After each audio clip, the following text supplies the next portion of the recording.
हाँ बोला ना. प्लीज प्लीज डोंट कट दो कॉल। आप जिस लैंग्वेज में बात करना चाहो उस लैंग्वेज में बात करेंगे, बस कॉल मत कट करना। हो हो, नाही कट करणार मी. आणि तुम्हाला जर अडचण नसेल तर आपण मराठी बोलू शकतो. हो, मी पण मराठीच बोलते. थँक्यू, तुम्ही कॉल कट नाही केला.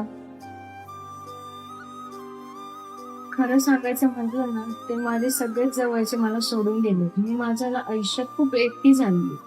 मी खूप वेगवेगळे नंबर डायल केले, पण कुणाकडनंही मला चांगला रिस्पॉन्स मिळाला नाही.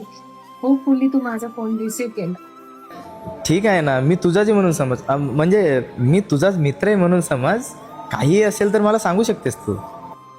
सॉरी तुम्हाला डिस्टर्ब करते, पण मला माझ्या मित्रांची खूप सवय झाली होती. खरं तर ते सर्व स्वार्थी निघाले. सर्वच मला सोडून गेले. नो वरीज, मी पण फ्रीज आहे. आणि काय असतं माहिती आहे का, लोकांचे जेव्हापर्यंत आपल्याकडे कामं निघतात किंवा आपण त्यांचे कामं करू शकतो तेव्हापर्यंत लोक आपल्याशी खूप गोड राहतात.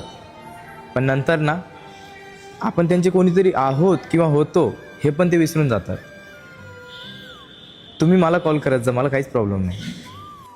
तुम्ही खूप समजदार आहात. दीदी हो आलेच. मी तुम्हाला उद्या सकाळी 10 वाजेला कॉल करेल. तुम्ही बोलताल ना माझ्याशी? हो हो, नक्की करा कॉल, आपण बोलूयात. संपलं ना देवा. हे शंभू.